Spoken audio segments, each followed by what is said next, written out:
From being labelled the world's second fastest growing tourism industry, projected to bring in billions of dollars, Africa's potentially lucrative tourism sector has not taken off, and this is due to the COVID-19 pandemic. Now, with ports of entry closed and flights grounded, tourists will not be able to take advantage of seeing the beauty that the continent has to offer. So bonjour, dumela and welcome. I am Dumelo Mututwane, and this is #Africa.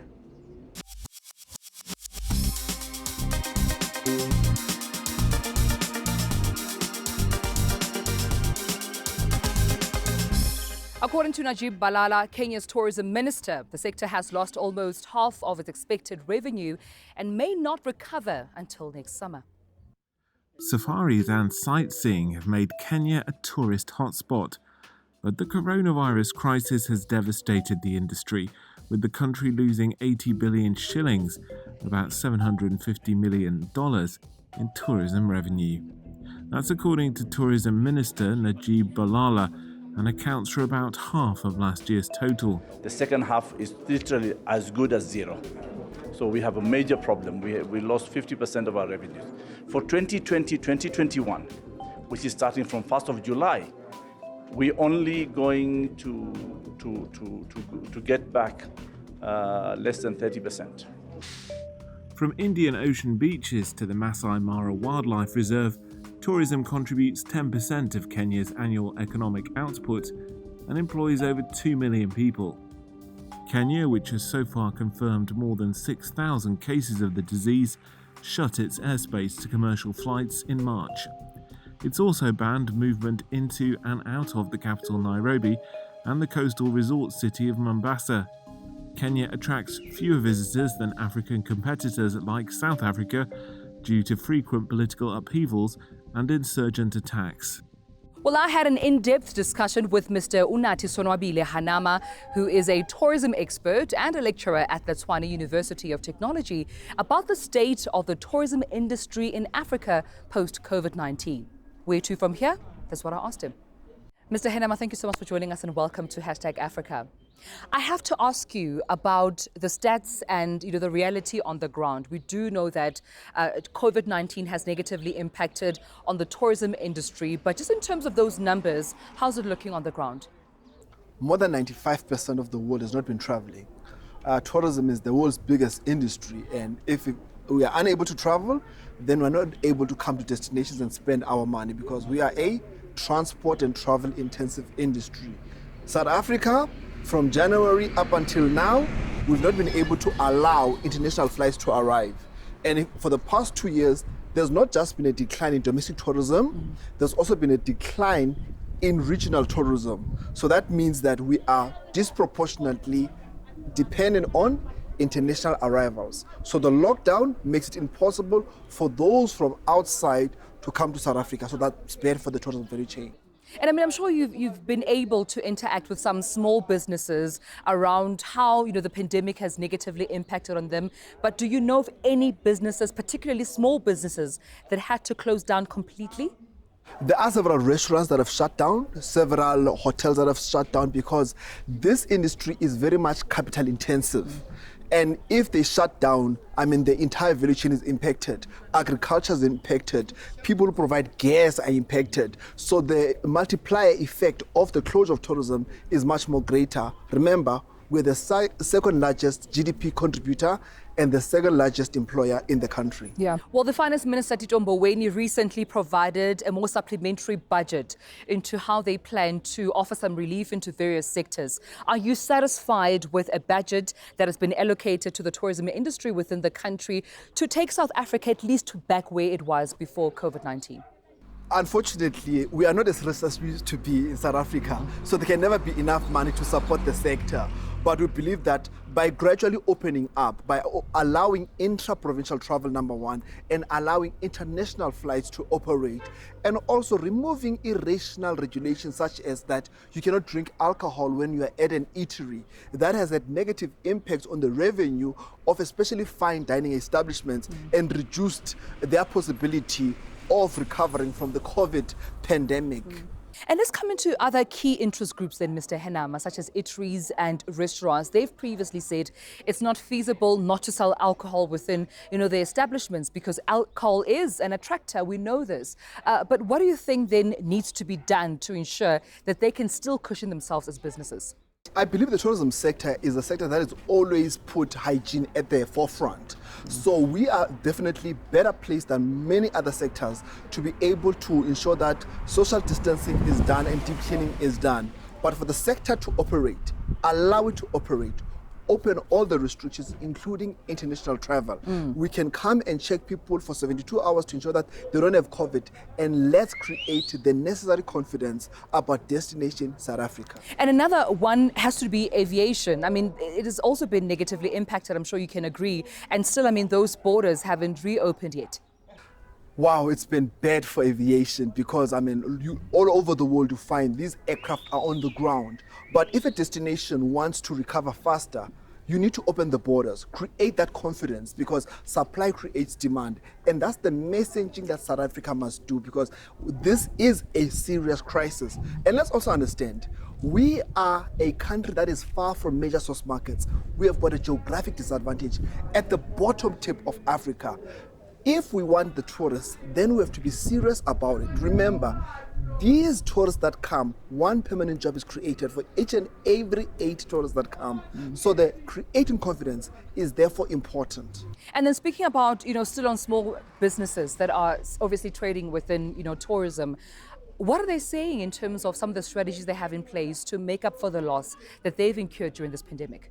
There are several case studies where people now offering 50% pre-booking to indicate that maybe the zip line, like in the Cullinan, there is one zip line that is indicated that if you pre-book, they will ensure that it's a 50% off, just to ensure that they're able to manage their debts right now. But remember, again, if people cannot come, it makes it unfortunate for the sector to recover. So the sooner government changes regulations, the better the tourism industry. And unfortunately, the regulations are not done by the Minister of Tourism. They obviously reside in a different department. So that is one of the frustrations we have about the tourism industry because it is multicultural, multisectoral in nature. So if the minister who's responsible for disaster management can change the regulations for tourism to be open, I believe there might be less complaints from the tourism sector. What's the advice that you would give to small businesses just in terms of, gaining momentum and further cushioning themselves during this pandemic? Because we did hear from the Health Ministry that those numbers are expected to spike within South Africa. I believe the most important thing, they must ensure that they protect the health care of their workers. I believe the workers within the workplace are the most important one. As long as they ensure that deep cleaning is done, they ensure that they check their temperature, and if there are cases, they deep clean the establishment and obviously follow World Health Organization protocols. And obviously, if they do that, then the guests will obviously find it easy to come and visit. Well, thank you so much for your time. I appreciate this. Thank you. And still to come on #Africa, well, a plague of locusts threatened to cause serious food shortages as they munch their way through crops and pastures in the east.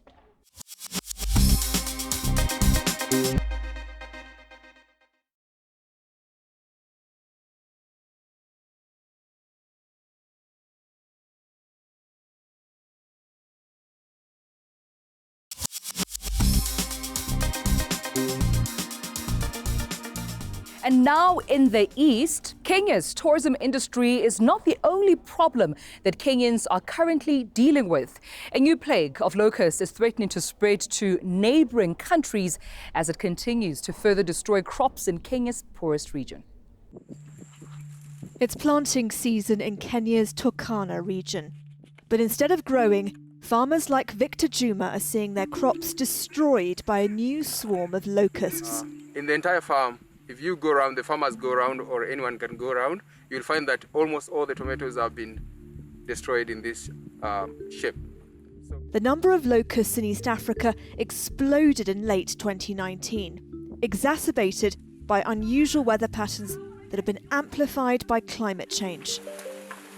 But this generation has hatched in Kenya's poorest region, and the young locusts are eating everything in sight. They destroy our maize, poetry, so it gives us a hard time. Turkana is a vast, dry scrubland in northwest Kenya that borders Uganda, South Sudan and Ethiopia. Daniel Kirura, head of the UN's Food and Agriculture Organization in Turkana, where 20 million people were already struggling for food, says the locusts are destabilizing an already bad situation. But he also warns that within a week, wings could mature, meaning they'll be able to travel up to 80 miles a day. Our prayer is that we try to arrest that because they can go and cause problems in other countries and other regions.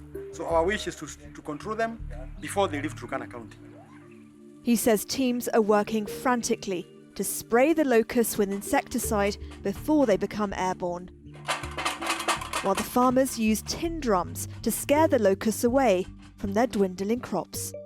And in West Africa, millions of Nigerians are likely to lose their jobs as their economy hits a low. This amid the COVID-19 pandemic. For Mary Uzoma, losing her job was a new experience. But for Nigerians, it's becoming increasingly commonplace as the coronavirus pandemic wreaks havoc on the economy. In March, the transport company Uzoma worked for decided to shed staff, fearing the impact of COVID-19 on travel. It's been very hard finding something to do, and it is crowned around coronavirus because most organizations have gone into virtual work, so nobody wants to employ a new person. Uzoma is now one of the unemployed, a group that a recent government report said could grow to 39.4 million people by the end of the year, up from almost 21 million at the end of 2018. That's a third of the workforce. Hilda Kreher, CEO of the Nigerian's online jobs portal, Jobaman, said the number of clients searching for work had more than doubled since the outbreak, from 20,000 active job seekers a week up to 50,000. If economic growth is a bit more suppressed, people will have less spending capacity. And if they've got less spending capacity, almost every sector is going to suffer. Nigeria has reported 17,000 cases of COVID-19 and 400 deaths. And the government expects Africa's biggest economy to contract by 3.4% this year. Meanwhile, the cost of living has risen steadily. Annual inflation rose for the 9th straight month in May to a 2-year high of 12.4%. But Uzoma is positive that things will improve. She says once there's a better cure for COVID-19, organizations will start up and people can go back to work. Donors from across the world came together to help Sudan's transition to democracy by pledging $1.8 billion. World powers, including the United States, European countries and parts of the Middle East, have pledged to donate $1.8 billion to Sudan with the goal of aiding its flagging transition to democracy. The country's economic crisis has slowed the reforms that were supposed to follow the toppling of strongman Omar al-Bashir. The European Union offered around $350 million at a conference hosted by Germany. Germany, France and Britain pledged more than $100 million each for humanitarian and development programs. The United States, $356 million. Saudi Arabia and the UAE also offered support. Prime Minister Abdallah Hamdok has led Sudan in a transitional power-sharing deal with the military since Omar al-Bashir's overthrow last year. He took over an economy in crisis and ravaged by internal conflict, and it's desperate for foreign support. I do not want to portray a rosy picture. Far from that. We know so well any transition is messy, it is non-linear, has so many challenges. Sudan's debt stands at $56 billion and inflation topped an annual 100% last month. Sudan also lost almost all of its oil revenue when South Sudan seceded in 2011. The pledges were well below the $8 billion in aid that Hamdok said was needed to turn the economy around last year. Well, after the break, the Democratic Republic of Congo has declared the current Ebola outbreak over. And this after nearly 2 years and more than 2,200 lives lost.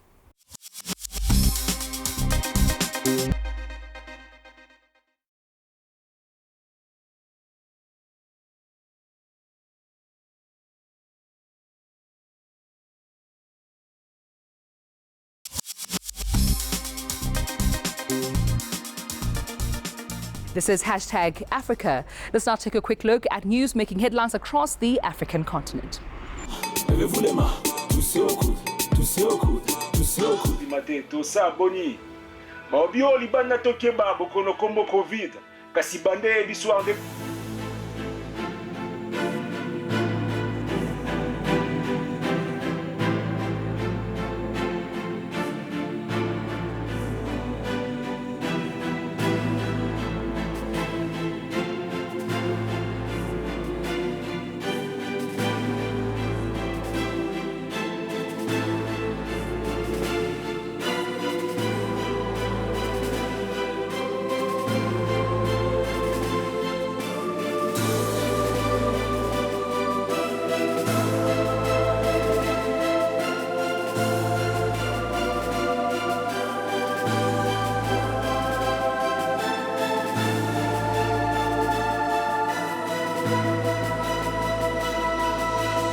The Confederation of African Football have moved the African Cup of Nations finals in Cameroon to 2022.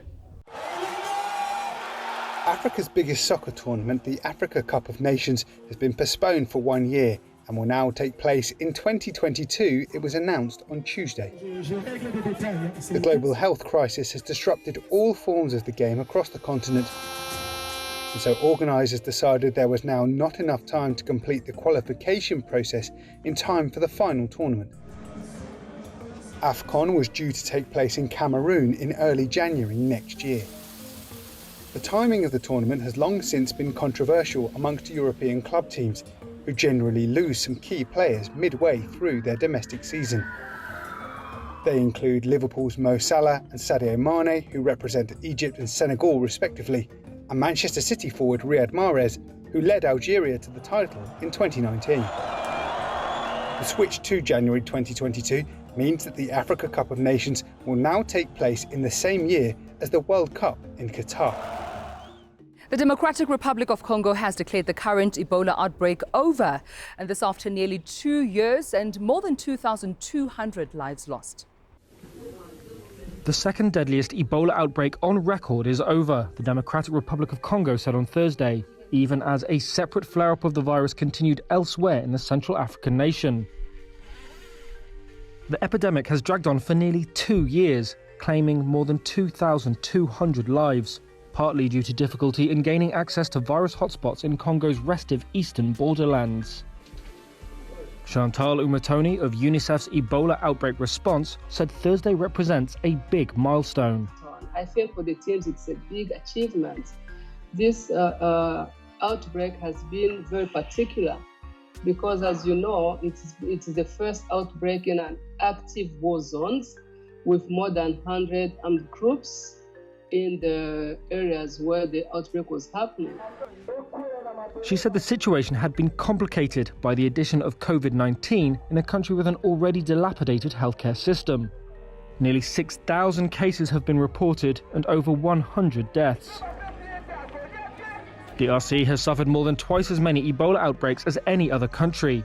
Its dense equatorial forests are considered a natural reservoir for the virus, which causes severe vomiting and diarrhea and is spread through contact with bodily fluids.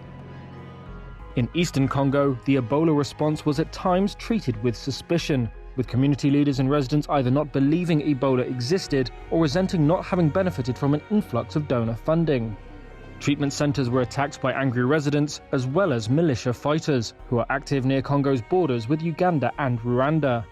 Alex Wade is head of mission at Médecins Sans Frontières. We believe very strongly it's a time to reflect on the lessons learned and the mistakes that were made in order to improve our response for future epidemics.